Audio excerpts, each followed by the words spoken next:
and welcome to episode number 42 of The Pitcher or the Hitter, the podcast by the M-SABR Dynasty League for the M-SABR Dynasty League. I am Cam. I'm Sahil. And man, if our trade deadline is even half as exciting as the real life trade deadline, it is going to be a lot of fun this month. Yeah, can you recall a trade deadline in recent memory that was more action-packed than that one? Because I cannot. That was like there were like 10 trades that made me go like, wow, I did not see that coming. There were so many, and I was at Crater Lake with no cell signal, so I did not see any of them for a couple of days. And even still, they're like kind of filtering into me. Like I didn't know until today that Nick Madrigal was traded. Yeah. So. Yeah, you picked you picked the wrong time to not have cell service. I guess you're right. I mean, I got the Gallo trade in before I lost signal. But other than that, I mean, God, Rizzo and Baez and Bryant and I mean, I had 4 Cubs 2 weeks ago, and now I have 1. I went from having a bunch of Cubs to a bunch of Yankees. Yeah, I mean, like I think Conor said he had 7 players traded from his roster, and Jake had 6. God, that's insane. That's insane. Definitely going to see some impacts on fantasy from those trades as well. But man, I mean, like you said, if our trade deadline is anything like that one, it's gonna be hectic. Yeah, well, one fantasy impact, you made a small move cutting Ranger Suarez because he got moved from the closer spot to the rotation after they acquired Ian Kennedy, which is also a move I didn't know happened until this afternoon. Yeah, I was pretty bummed out, but also like really surprised because like the Phillies didn't like Ranger Suarez has been probably their best arm out of the bullpen, and the Phillies bullpen has been a train wreck. And you would think that the whole point of getting Kennedy is to lengthen the bullpen. And like I get it if they're like we're going to kick Ranger Suarez into a setup role now, like fine, but I didn't think they were suddenly going to be like, we're just going to move him to the rotation. So he actually pitched today. 3 innings, 3 scoreless innings actually against the Nationals. And a fun fact that I figured out before we started recording. So Josiah Gray was the opposing starter for the Nationals, making his first start for them. They are the first Ranger and first Josiah in Major League history. And I get that for Ranger, but I'm kind of surprised there's no other Josiahs. Yeah, I'm surprised too. It's a decently common name. Very, I don't know. Maybe it's a little too Amish for most major leaguers, but I mean, I feel like in the 1920s there was a non-insignificant percentage of major leaguers being Amish. I don't know. Yeah, there's no way. Yeah, like you said, there's no way Josiah Gray is the only one. It's mind blowing, but I guess it's true. I bet you wish Josiah Gray was still with the Reds right about now. I mean, yeah, the Reds gave up 2 middling prospects who both immediately became top 100 guys after they left the Reds. So that hurts. Yeah. Hey, if you would have kept Josiah Gray, maybe you all are the ones with Trey Turner right now or Max Scherzer. Yeah, I mean, they got Trevor Bauer and they got a Cy Young from Trevor Bauer out of all that, so I can't complain too much. Yeah, but wasn't Josiah Gray from the Matt Kemp deal? Yeah, and the Matt Kemp deal was also the Puig deal. And Puig and then Puig led to Bauer. Okay, fair enough. The Reds were able to augment their bullpen at least. So they did. I think the guys they got, I mean, they walk a few too many guys for my liking, but Michael Givens has been really solid since coming over from the Rockies. And the other 2, I guess, will be we'll have to see Sessa and Wilson. But yeah, they did a little bit more than I thought they would. Yeah, I thought they'd make a couple minor moves for bullpen arms. I didn't think they'd do anything crazy, but I thought that this was an appropriate deadline for the Reds. I mean, with what the price was for Kimbrel, I'm glad they didn't go for him. Yeah, I mean, I mean, speaking of fantasy impacts too, I mean, Liam Hendricks Is he the full-time closer? Is he splitting with Kimbrel? Like, I mean, I can't imagine Tony La Russa would have a closer by would have people split saves. He is a hard line closer is the closer guy. no, I mean, I think there's going to be opportunities for both of them to get um saves, because like my guess is like it might be like Liam Hendricks pitches 2 days in a row. Okay, Kimbrel's going to come in, or Kimbrel pitches 2 of 3. Let's bring in Hendricks, so like we're not wearing them both down. But like, yeah, I generally think one of the guys is gonna get like 80-90% of the saves, and part of me thinks it's going to be Kimbrel, because Kimbrel's been a closer his entire career, whereas Hendricks has a lot of experience setting up. That makes sense. I'm a little worried about that, but either way, it just makes my Jake McGee deal that much more important to me. Oh yeah. He and either way, Liam Hendricks, if he's not pitching the 9th, he's pitching the 8th for winning teams. He's either an elite source of holds or an elite source of saves and an elite source of ratios. So like, I don't know how this goes bad for you. Yeah. And speaking of moves I made that look better after the trade deadline, Kyber Ruiz, who I added early in the season, immediately after he got cut. He's a top 50 prospect on Fangraphs. He was blocked at catcher by Will Smith for the Dodgers, which is why he was cut by Jake. And people were kind of surprised that I added him at all. And now he is the presumptive catcher of the future in Washington. And I feel really good about the way his value is trending. He's tearing it up in AAA, not to mention. Yeah, he's doing a lot better than he was the past couple of years in the minors. Like before, Jake, I felt like at the beginning of the season was just trying to dump it on anybody for like a 3rd round pick, and like I wish I had bought in then, because like you said, like I think everybody knew he was going to get traded at some point. Yeah. But I didn't think he was going to hit this well in AAA, but he's kind of turned it up another level this year. So I think you got a nice catcher there. And I mean, you already have Adley and Carson Kelly. So all of a sudden now it's like you could trade Kyber for, a nice haul. I'm sure if you need like a starting pitcher at the trade deadline or something, Kyber could be a nice piece for that. If Alex still had Scherzer, maybe y'all could have done a Scherzer for a Kyber deal with some other pieces involved. That's true. I do have a lot of catchers. I picked up Corey Lee, who jumped into the top 100 in Fangraphs. And then Tyler Soderstrom, he's probably going to move to first base, but he's still currently a catcher and he's ripping the ball. So I've become Yuki in a small way. Hey, well, Yuki did beat me last week, so maybe picking up all the catchers will, get you to beat me too this week. That's true. Yeah, hopefully it does. I'm confident, I gotta say. Yeah, I'm definitely a bit worried about our matchup. But before we get into talking about those matchups, you wanna dig into some of these trades here? Yeah, let's do it. Yeah, it's been a while since we had some trades to talk about. I think it was over a month. Or I guess last week we had the very minor Bobby Dahlbeck for Christian Walker deal, which, because I recorded the podcast late last week, I was able to talk about there.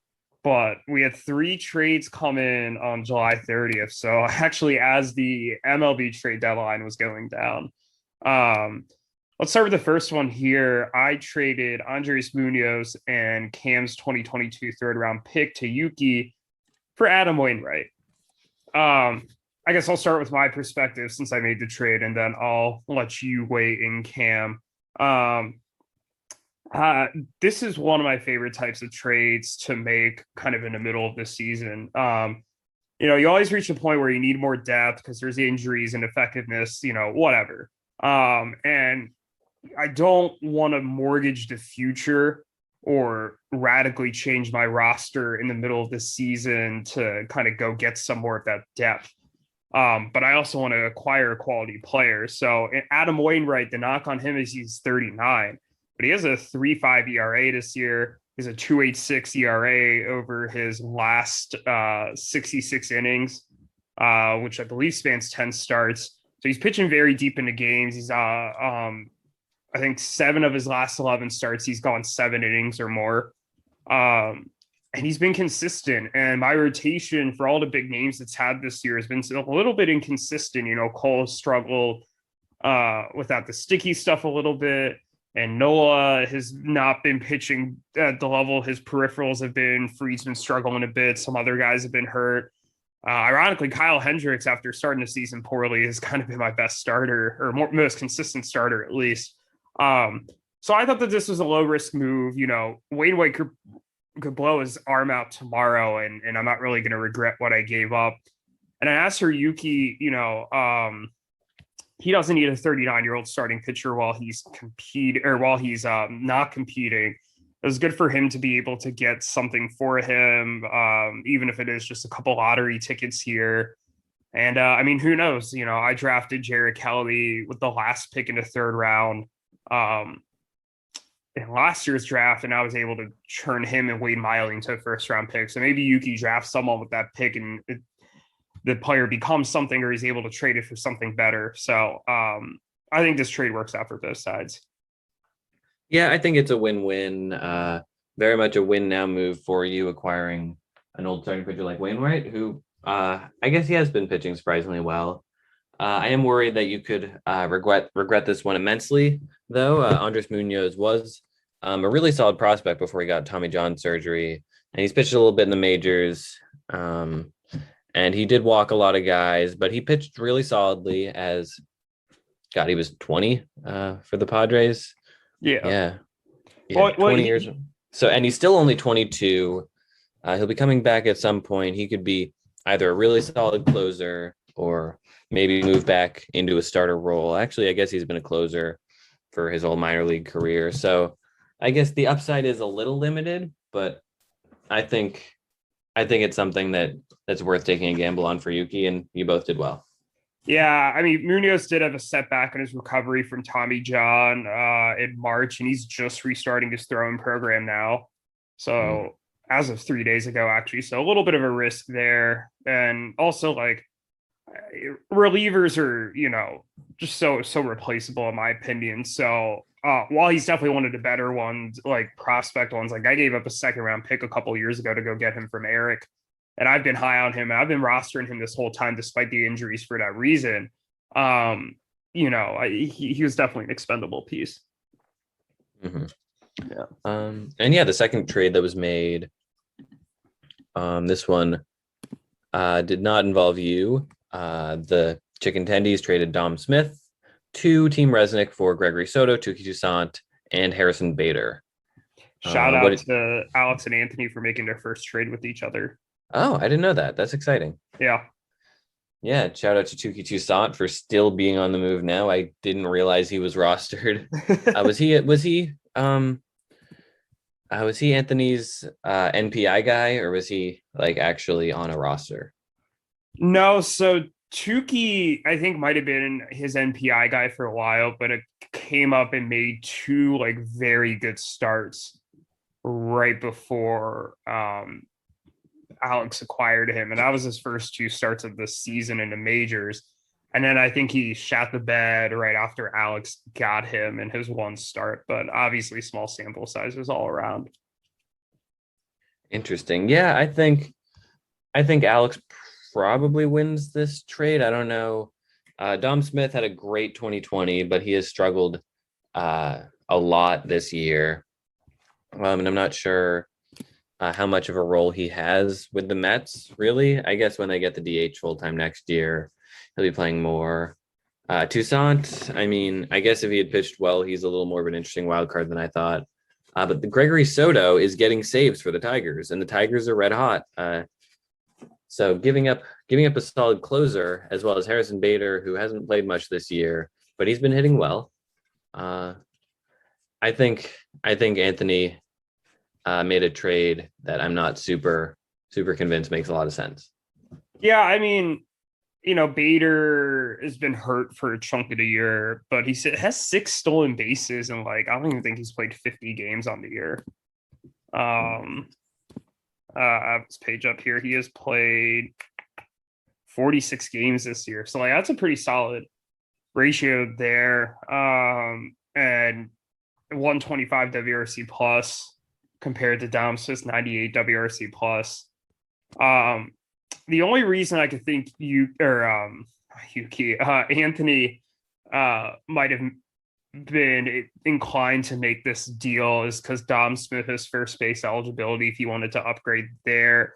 Maybe thinking of Carlos Santana's not cutting it. I mean, Santana hasn't been great. Like, I think he's more of a corner infield type than a starting first base type for me. But like, I don't know if Dom Smith, the way he's been playing, is necessarily an upgrade. He might actually be a bit worse.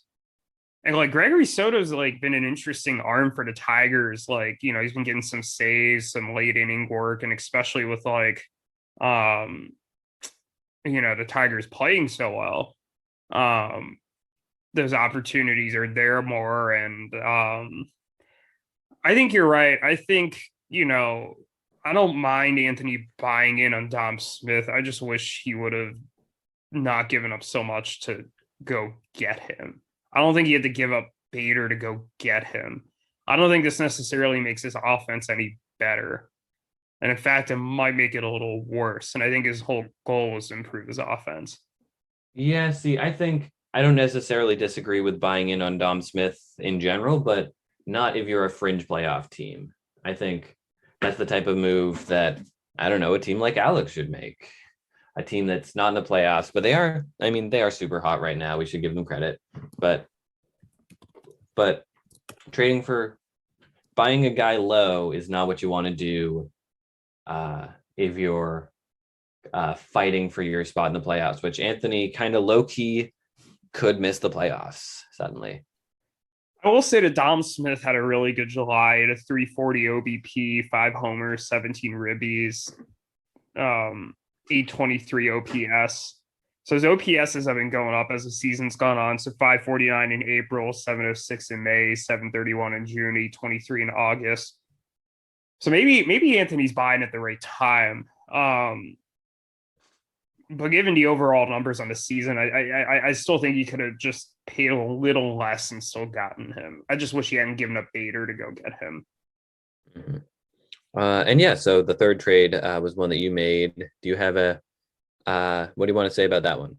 Yeah, I traded July rookie of the month and RBI leader Erik Haase to Anthony for my 2022 second and Anthony's 2024 second. And I know you disagree with this a little bit, but I think this is a win-win for both sides. And I think it comes down to where both of our teams are in the standings. I'm the number 1 seed right now. I'm up 2.5 games in the standings with 5 games left. I mean, barring a catastrophic collapse, like I could still lose to both you and Erik and still be the 1 seed. And you all would have to, win. You all, if you won out in that scenario, would still be a half game back. So like, I don't have anything to worry about in the regular season. So I wanted to trade away a bat that's been hot in July that I don't think is going to be doing anything for me in September.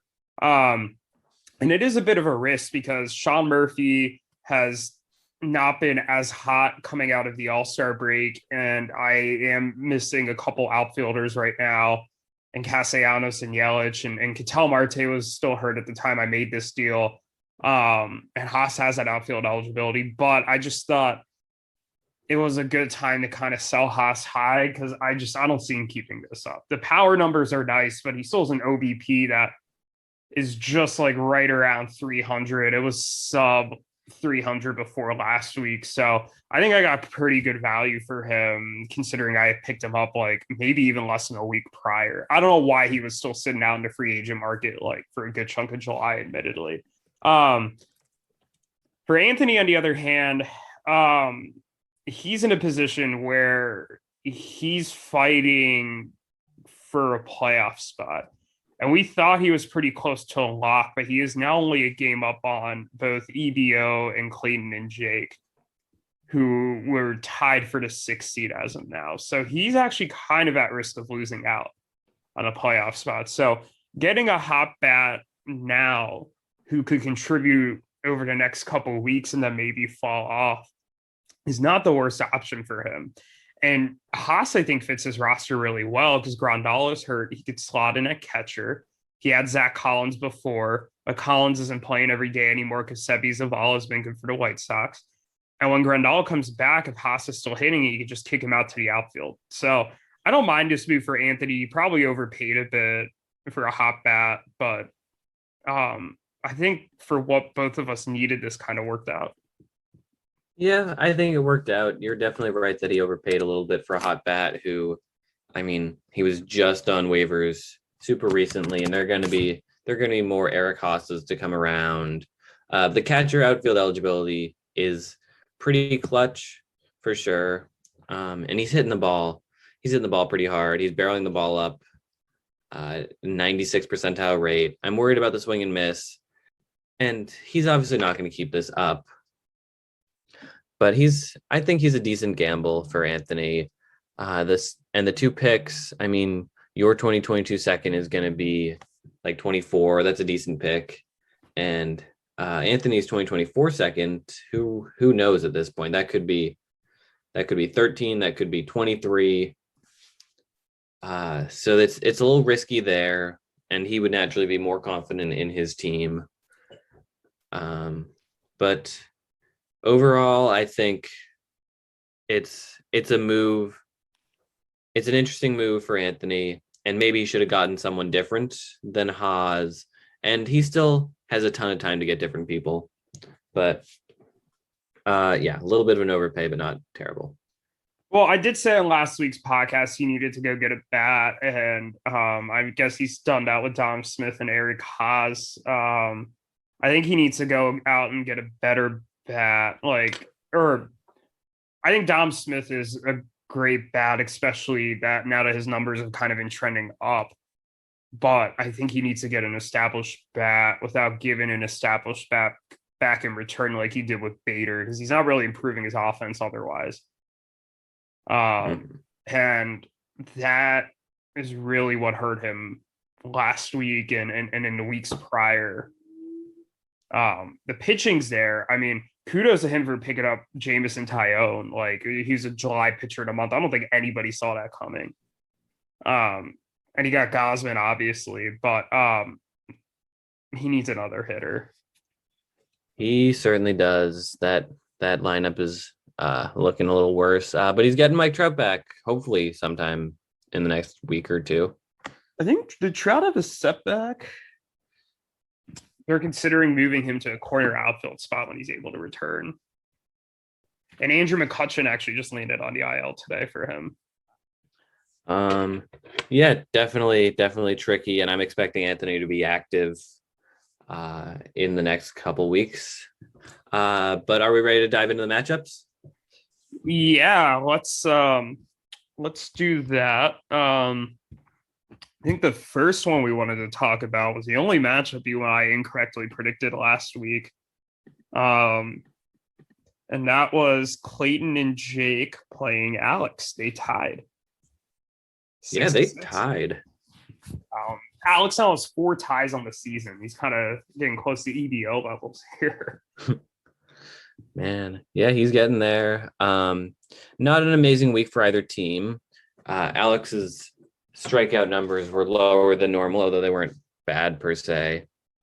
Clayton and Jake had 5.57 ERA, 1.45 WHIP, not good. Both their OBPs were in the 320s.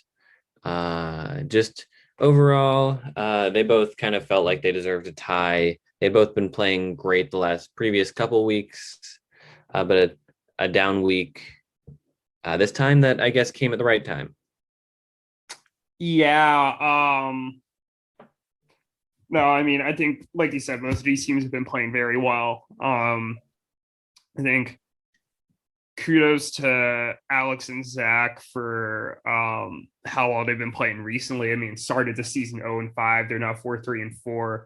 if they've been playing at that pace all season, they'd be a playoff team right now. So I think the future is very bright for them. I think, you know, this has some interesting implications for the playoff hunt, because now with Clayton and Jake tying instead of winning, or it looked like they might lose at one point yesterday, they're now tied with EBO for that 6th seed. And we'll dive into EBO more in a bit, although it's crazy now thinking that these two teams are tied for the 6th seed, thinking that, you know, we thought that both of them weren't going to make the playoffs. I think we both thought Ruthvik would get that 6th seed, but he's kind of fallen off. So I think the result of this matchup could have some implications down the road in determining who gets the playoff spot. So it's the little things over the course of a season that you don't really think about. Oh, I tied here, you know, oh, I narrowly pulled off a win or narrowly lost here. But those are the things when it comes down to it after, you know, 21 weeks of the regular season that do have a real impact. So definitely interesting to see that they tied. It is interesting for sure. And speaking of Ruthvik falling off, he is now 5-9-2, and this past week he was the first ever shutout victim of the season, and first since the end of 2019. And the team that shut him out was Danger Moose. I beat him 12-0. Awesome week for me. Great bounce back. Exactly what I needed.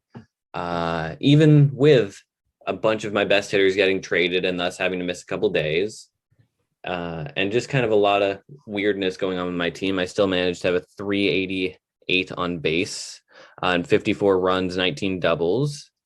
And then the pitching, I guess the volume wasn't amazing, except for saves, but getting that ERA back below 3 and the whip at 1.15 was just exactly what I needed. And it'll be nice to hopefully ride this momentum into next week. No, absolutely. I think you hit the nail on the head. I don't really have too much more to add for your team. So I'll focus on Ruthvik's team for a bit here. Man, I don't know what to say. Like, he is just, nothing is going right now. And I said this last week, I was like, DeGrom and Beaver and Acuna are out. Bregman had a little bit of a setback in his rehab. I mean, it's just, you know, a lost season for him. I didn't think this is kind of his low.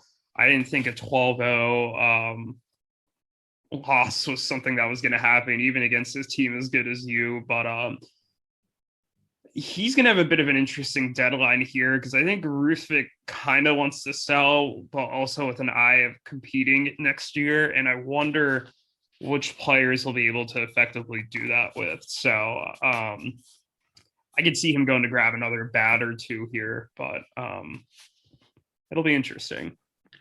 Yeah, it will be. And I mean, he's effectively out of the playoffs now, which is crazy because he was, besides you, was he the only team to start out 3-0?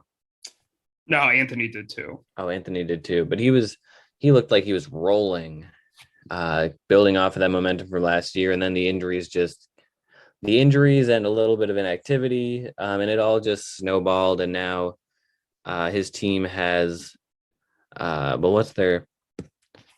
they've lost 5 in a row. And they tied the one before that to the worst team in the league. Yeah, I mean, I think that there's still hope for them in the long term. And I don't think this is a bad team. I think the core of a very good team is still here, but he definitely has his work cut out for him in the offseason to kind of make some of those necessary improvements. Because I don't just think it's been bad health. I do think that there are some things that he needs to improve on, mainly on the offensive side. But I feel like we talked about this in the offseason too. I thought that there was some negative regression that was due to happen, just with like how good like Lamet did and how good like Kevin Pillar did. He rostered him for a bit. Just like some of these guys just were never going to keep it up. And I think they've proven us correct. Zach Gallen's another one. Yeah, I mean, Gallen I had some faith in. I had some faith in him, but I don't think Gallen was going to be as good as he has been the first 2 seasons. Like he was doing something ridiculous with like giving up like no more than like 3 earned in like his first 30 or 32 starts or something crazy like that. Like you knew that wasn't gonna be that way his whole career. Mm-hmm. That's true. Yeah. Yeah. So that's 2 matchups out of the way. What is the next one we want to look at? Oh, good question. How about we talk about our matchup of the week last week? That was Erik and Conor. Yeah, Conor kept this one pretty close. He did, but just was not able to get over the hump here. I did say on last week's podcast when I previewed this, I was like, this is really Conor's test to prove that he could stick with the big boys and really compete for a championship. And unfortunately, I didn't really get that vibe.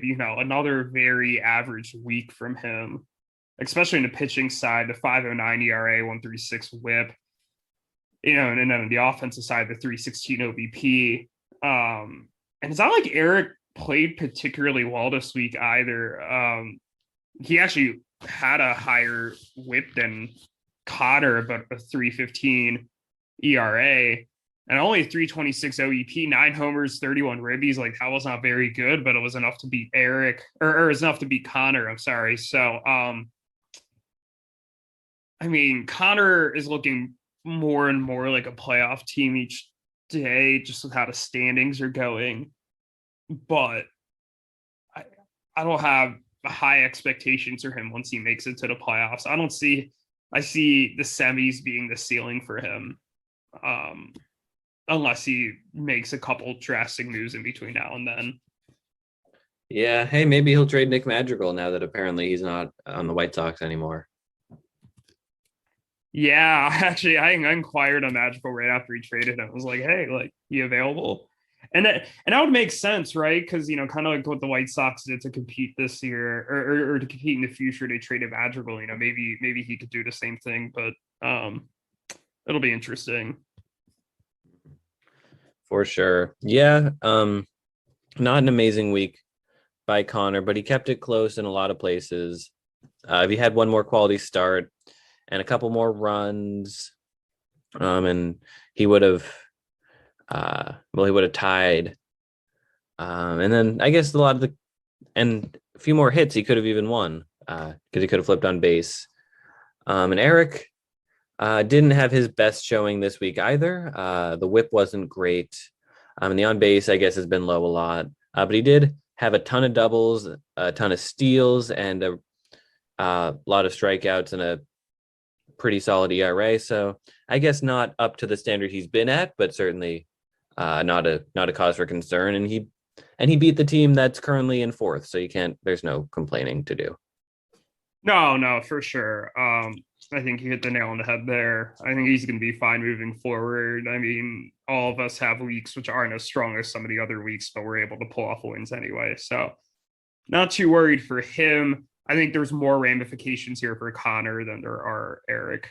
But I'd also say too, one last thing on this. I think Conor had a chance to really cement himself as a playoff team with Anthony losing and Clayton and Jake and EBO still a bit behind in the standings. But I think this still kind of keeps him just in that range now of, I think he's way more likely to make the playoffs than Anthony is, but I don't think he's totally out of the woods. So I think it's just something to keep an eye on, although I'm pretty sure he's going to make the playoffs. You want to talk about our next matchup or anything else here? Yeah, let's talk about the next one. We'll talk about Yuki beating the Fighting Bellies. This was a matchup that I guess would have been for the first pick in the draft. Yuki won. And Yuki hit this week. He had 63 runs. He had a 403 on base, which was, is that the highest single week on base percentage of the season? I think it might be. I don't think anybody's had a 400 OBP yet on a season in a single week. I came close a couple of times. I think you came close once, but I don't think anybody has. Shout out to Yuki. We had him on the spreadsheet there. I didn't even realize. he was over it for a good chunk of the week. I just kind of assumed it would fall, but it never did. Yeah. And even on top of that, he had 81 Ks and 6 quality starts. And the whip was really good too. So Yuki would have beaten a lot of good teams this week. Let me quickly see if he would have beaten me. And he would have beaten me this week. Oh, damn. I won 12-0, and I would have lost to Yuki. I think it says more about Ruthvik and Nick than it says about you. Yeah, I think it says the most about Yuki. Well, and this is after beating me last week too, so he's been kind of playing well lately. And then didn't he tied the week before, you said, against Ruthvik and Nick? Or no? The week prior to that, I don't believe he almost beat Anthony. Oh, he almost beat Anthony. That's right. Yeah, Yuki's low-key made a couple of solid pickups like recently that have really helped. I mean, he picked up Luis Garcia a little earlier in the season, and that's really paying off. James Caprillion as well. He's got Austin Riley's finally breaking out. So he's got some nice young pieces here. I mean, we shit on his team a lot. I feel like maybe a little too much than is justified, but there are some foundational pieces here, and I get the sense that Yuki's kind of gearing up to make some more moves at the trade deadline, which I'm really happy about because I think he can really propel his team. I think so. Competing a lot sooner if he makes the right trades. Yeah, what do you think the right trades would be for this team? Like, I can go through names of players I think he should move. So let's see if I can pull up his roster quickly. For example, I think now is the time to sell Buster Posey for sure. He's older. Speculatively, I wonder if he's someone I could target. It just isn't interesting. Short-term upgrade over Sean Murphy. Like an Eduardo Escobar could be a guy to sell. Josh Donaldson, Kenley Jansen, Diego Castillo, Kenta Maeda, Dallas Keuchel, Clayton Kershaw. Like, he's definitely got some guys here who I think are worth moving. Yeah, I wonder if there could be some sort of market for Buster Posey particularly, because Yuki, he's, as we know, he's got all the catchers, but Buster Posey has been amazing, and he's super expendable to him. So I could see him getting a decent haul for him or aggressively shopping him around. Yeah, I think someone would. And I think he's kind of a good fit for teams because, like, while I think Yuki could get a nice haul for him, I don't think he's going to be so prohibitively expensive where a team would not be willing to give up a couple pieces to go get him in the middle of the season. So I could see him being the guy that gets moved. I also think if Yuki really wants to be a bit bold, he could move Real Muto, just because I think by the time Yuki's going to be competitive again, I think Real Muto will probably be in his closer to his mid-30s, and maybe he doesn't age so well. I'm not really sure how that's going to work, but I don't know if he necessarily absolutely has to move him right now. But all the other guys I list, I would definitely trade if I was him.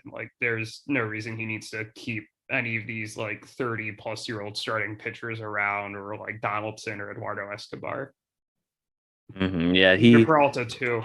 Yeah, can get this team younger in a hurry and keep some of the good pieces. And he can even keep some of the older ones if he's really confident.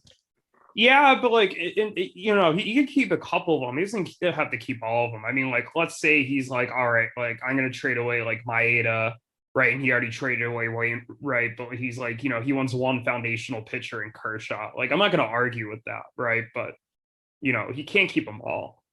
Mm-hmm.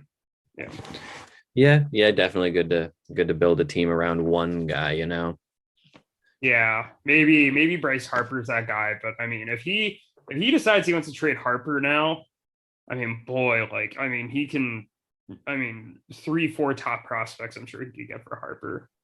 Oh man, I would just be amazed by whatever return Harper would get, especially this deadline with a lot of people looking for outfielders. Oh, I'm sure. I mean, I could see. I mean, this is pure speculation, but like I could picture you and Erik getting into some sort of kind of bidding war for him, recognizing that the loser is going to go get him, or that the winner of those sweepstakes gets him, and then if you two play into 2-3 matchup, that could really hurt. Like he could pit you two against each other pretty easily, kind of the way the Nationals did with Scherzer when everybody thought he was going to San Diego, and then it switched to LA at the last second. Yeah, I don't. The thing is, I mean, obviously, I could use Harper. Anyone could use Harper, but I have so many outfielders, just kind of filling up my team right now, with Kelenic losing prospect status, that I don't know what I would do with Harper unless I gave up like Joe Adell or Jared Kelenic in that deal. But that would probably be what the price would be anyway. Yeah, I mean, I'd definitely trade Adele in a Harper deal. I mean, Kelenic, I'd definitely consider longing hard for, especially being a team that's competing for a championship this year. But I'm not sure I don't want to pull the trigger on that. I mean, I was very much speculating here. Like, I don't know what your Erik's needs are going to be or what type of deadline you all are planning. But like, I think the larger point that Yuki could pit teams against each other with some of these bigger name players if he really wants to could stand. He doesn't just need to trade some of these older veterans that he's going to get marginal returns for, i.e., the Adam Wainwrights of the world. And yeah, so that was we talked a lot about Yuki. I think we should, I guess, mention the Fighting Bellies, who now have Greg as an owner. They're 2-12-2. They are just kind of making a beeline for that first overall pick. Well, we got the lottery, so the lottery. They'll be tied. So I mean, we did phrase this as a race for the number one overall pick, but they're gonna have the same lottery odds. That's true. I guess it makes it easier or gives them a higher pick in the second round. But Daniel and Alex and Greg don't even own their second round pick. That pick is owned by Yuki. by Yuki, actually. Yeah. So Yuki, yeah, this doesn't really matter. No. Yeah. Other than, I guess, maybe bragging rights for not finishing last. Nah. Yeah. Exactly. And I mean, that's actually kind of significant because, like, let's say Daniel, Alex, and Greg finish with the 13th, or finish with the first overall, or with the worst record, so they do get the 13th pick. Do you remember who the 13th pick was last year? I have it up here. I just want to see if you remember. Was that Reed Detmers? Close. He was 15th. It was Robert Hassel III. Gotcha. How has he been this year? Good question. Doing good enough where they were considering packaging him with Erik Hosmer, just get a Hosmer salary off the Padres were. So I imagine pretty decent. Good enough to balance out Hosmer. He's a 131 WRC plus in high A. Where does he rank on Fangraphs currently? 76th. Okay, yeah. So he's solid get for sure. Yeah, I would I'd definitely like to have a player like that sitting in my minor league system. So anything else we want to move on to the next matchup? Let's move on. Which ones are remaining? Well, there's my matchup, which was the only other matchup between two current playoff teams, which I figure might be worth talking about next. Yeah, let's do it. You beat Anthony pretty handily, 9-3. Talk about what you're feeling about your team right now. Yeah, I'm glad I was able to bounce back and win.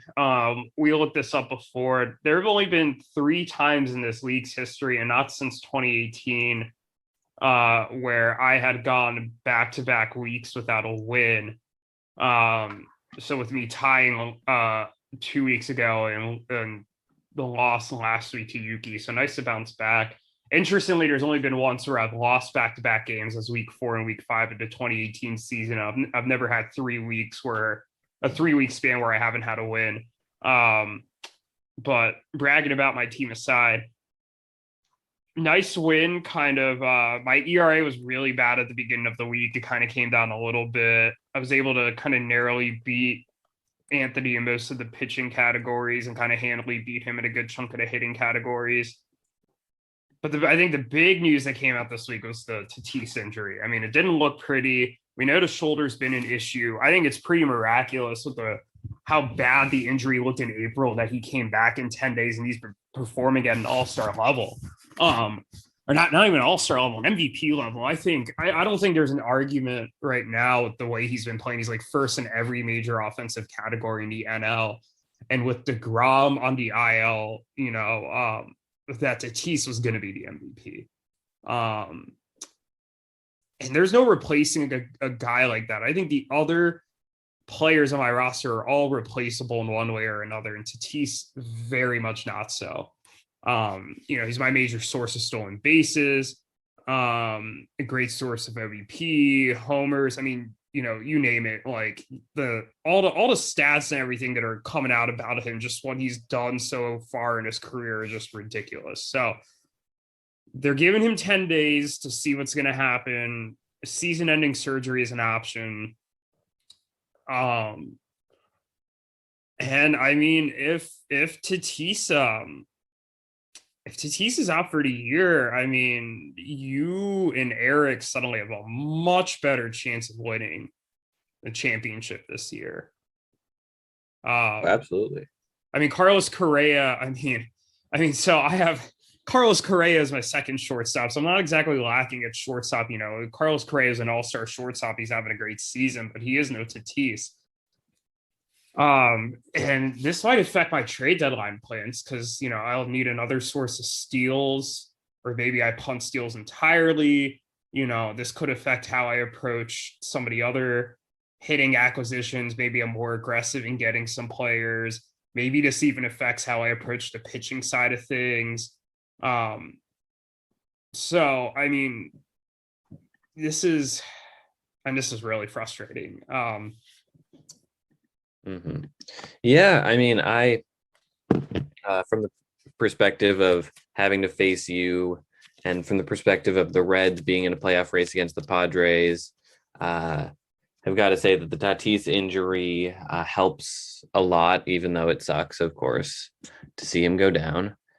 But your team is, I mean, they're fine. They're going to be fine, but they're in a really challenging stretch right now, and they're going to have to overcome a lot. Yeah, I mean, Castellanos is hurt too, and he's probably been my most consistent batter this year outside of Tatis. And I think he's on the comeback, but like Yelich is on the COVID IL and hasn't been playing well. I did get Carrasco and Ketel Marte back this week, which was really nice. Carrasco looked really good in the 4 innings he pitched, and they're going to stretch him out more. So I think he could be an asset down the road. And getting Wainwright back, obviously, or not back, getting him in a trade should obviously help stabilize the rotation. So I feel a bit better on the pitching side of things. But definitely the offense is a little bit in flux right now. Especially, I've had a few guys who just flat out have not been playing well either. And it's kind of tricky to figure out, do I hold on to them? Do I trade them away? Biggio, Suarez, Chapman, Sean Murphy to an extent just have not been playing well recently, or in some of their cases all season. So I got my work cut out for me a bit at the deadline. This is kind of on what a similar note, I love making these trades and kind of putting these pieces together. So awesome. On a similar note, you cut Patrick Corbin. I did. Yeah, I did it when I traded for Wainwright. Thanks for bringing that up. He had a 5.70 ERA when I caught him. I mean, I was waiting for him to turn it around. With some of the injuries I had, I was able to kind of hang on to him and gamble, but it just reached a point now where I was like, I just couldn't risk it. I think I still have the 1 seed, but I've moved a little closer to you and Erik, and Corbin probably wasn't going to be on my playoff roster just the way he's been pitching. So kind of better to make the move now. I saw Jake and Clayton picked him up. Very much Jake's MO, but I thought that with him kind of competing for a playoff spot, he wouldn't want to waste a spot on Corbin. So that's a little interesting to me. But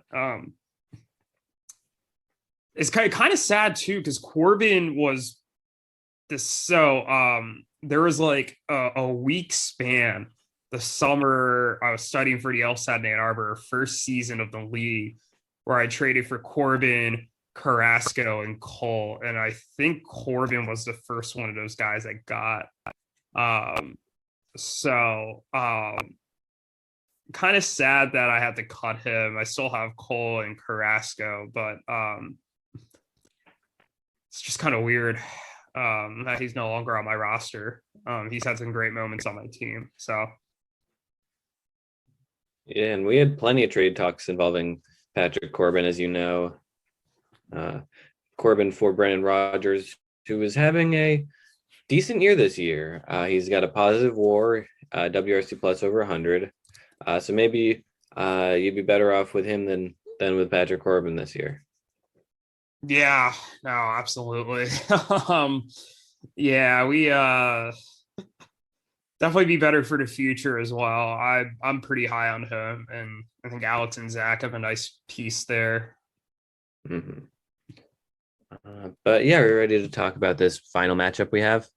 Yeah, let's do it. That is EBO and Andrew. EBO won 9-3.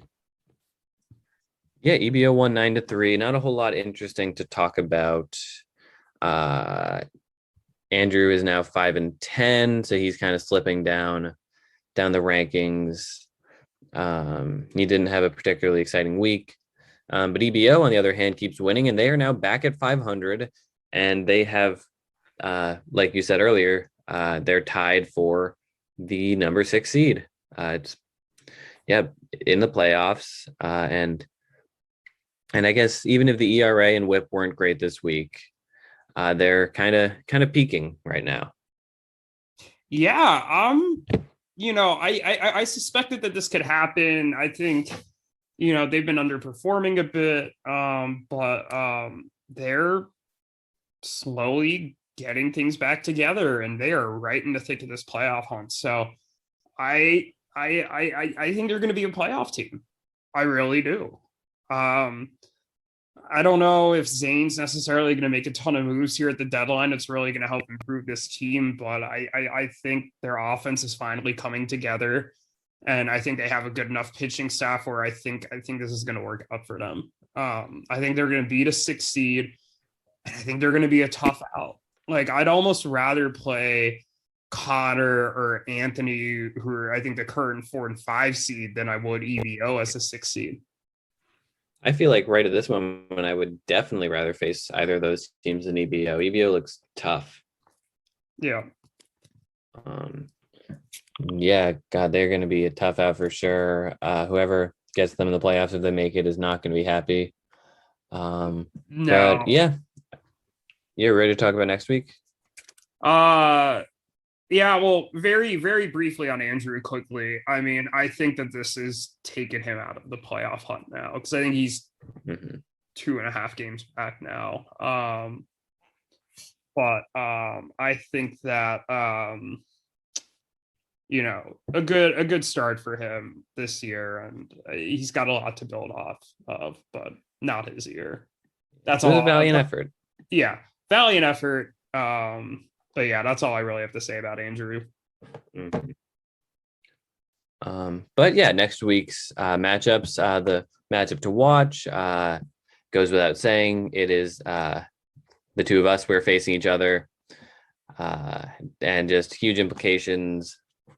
I think one of either me or Erik is going to take points off of you by either tying or winning, and whoever that is going to be the 2 seed. That's going to be the difference.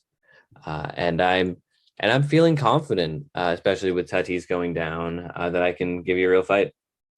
Yeah.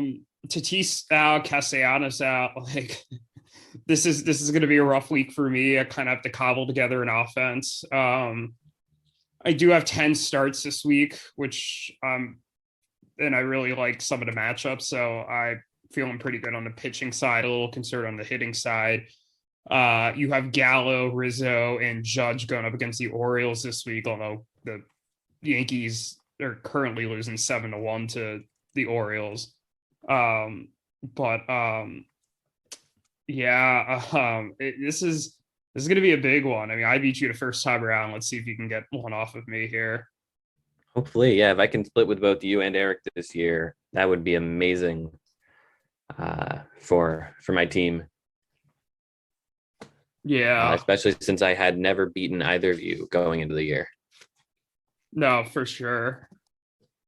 Yeah, let's see if you can finally play with the big boys and win a playoff or you've won a playoff matchup before, but make it to the finals and kind of break the club of me, EBO, and Erik making it. Breaking news: a cat has just gotten on the field in the Yankees Orioles game. Really? Yeah. Oh, let's see this out. He's on the run on the field. Rally cat. Yeah. He is fast, man. He is running out there to the outfield. He was at the Orioles dugout. He's now all the way in left field on the warning track. Now he's just standing. He's a cute little cat. Sorry, Rally Cat's more interesting than No, I get it. Yeah. He's just he looks confused right now. Nobody's coming out to get him either. He's just kind of standing there. I mean, they don't know if it's got diseases or whatnot. Gonna keep your distance from Rally Cat. Oh, he leaped. He made a leap up until like the padding, and I was just kind of standing on the padding. Okay, he's now he's walking on the padding, kind of along the bullpen area. Oh, and then he just jumped off. I mean, nobody's getting the damn cat. They've like stopped play, but let it be. All right, ground crew's finally coming out to get him. Oh, and now he's making a run for it again. He was running away from them. He's scared. There's like 4 guys around him. He just dashed the other way. Oh, like a little jump. He leaped up into the padding again. Holy shit. And he fell. He's back up. He just keeps hopping off and on. And no one's grabbed him yet? No, and then he keeps trying to climb up into the bullpen, but he's too short for that. And then he just eluded them again. Oh my God, this is great. Yeah, they're chanting MVP. He's hiding under the like left field air fence now. The padding under there. Okay, so it'll be a while. There's like 6 guys there, and he just dashed under one of their legs. Oh, they got him off the field. They opened a door and they put him in the like one of the lower reserve areas, like with the fans. So he's in the crowd? Yes. Okay. But in a blocked off area. They showed a replay to Yankees players really losing it. They're like, what the hell just happened? Yeah, that cat needs to be adopted. Okay. Aaron Judge is now batting. I'm sorry, but Rally Cat made it all worth it. Well, hopefully Rally Cat sparks an Aaron Judge home run. I'd rather not.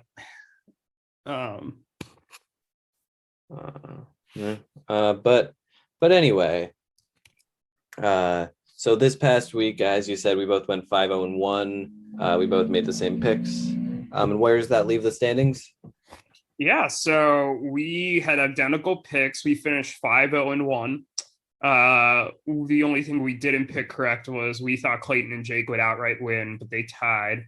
Aaron Judge just flew out, by the way, so Rally Cat, not quite helpful. But anyways, I'm now 61, 22, and 13, and you are now 47, 22, and 22. Okay. So no gain or loss for me. I'm treading water. Oh, sorry. I forgot to add your wins in. You are 52, 22, and 22. Yeah, so no gain for you. Not 47 wins. You had 52. So you and I have the same number of losses, but you have 9 more ties and I have 9 more wins. So 4.5 games back. You are. Okay. Yeah, it goes to show how much I was listening to the numbers you were reading off. Yeah, no, that's yeah, I get it. Dude, is this what happens? I go on my 20-minute monologues about Kevin Biggio, and you're just like, what the fuck is this guy talking about? I'm gonna just tune him out. Yep, time to nod in agreement. Yeah, well, can't see you in the camera, so I have no clue what you're doing. Yeah, I am playing with my glasses. That's what I'm doing. No, there you go. But yeah, are you ready to make some picks? Yeah, what are your picks? I'll pick our matchup last. I'm gonna pick this is a harder set of matchups to pick. I'll pick EVO to beat Yuki. I will pick Andrew to beat Daniel, Alex, and Greg. I will pick Anthony to beat Ruthvik. I will pick Erik to beat Alex and Zach. I'm going to pick Clayton and Jake and Conor to tie. I don't know what's making me think that, but I have a feeling they're going to tie. And I'm going to pick myself to beat you. Okay, I am going to pick Clayton and Jake to beat Conor. I'm going to pick EBO to beat Yuki. I think Andrew is going to beat the Bellies. I think Ruthvik and Anthony will tie. I think this is a week Ruthvik gets back into it a little bit. I think Erik is going to beat Alex and Zach, and I am going to pick myself against you. Interesting. It's going to be an interesting one. But oh man, it was a fun week last week. I can't wait to see what this week brings us. Yeah, I'm excited too. I'm not expecting another 12-0 victory or anything, but I'm excited for this week, and I think there are a ton of big matchups. If it wasn't us playing, then Conor versus Clayton and Jake would be a huge one. And there's just a lot to like about this week. I'm excited. No, absolutely. I mean, even Erik and Alex too, because Alex has been really hot and Erik has been pretty hot as well. So, one of those has to give. But yeah, going to be a good week. Maybe we'll see some more trades go down this week.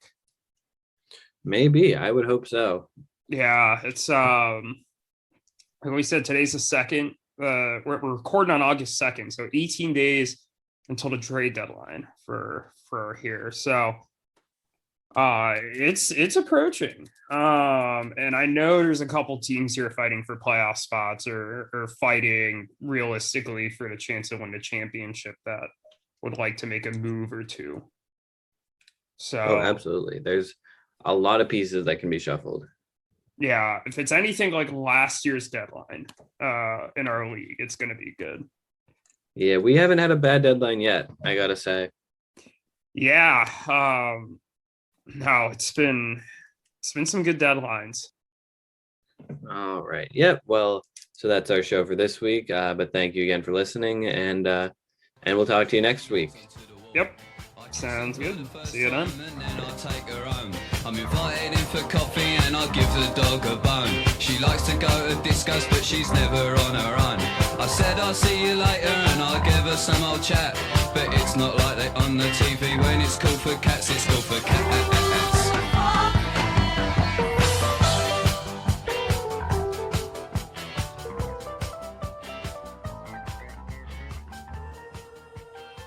This podcast is good.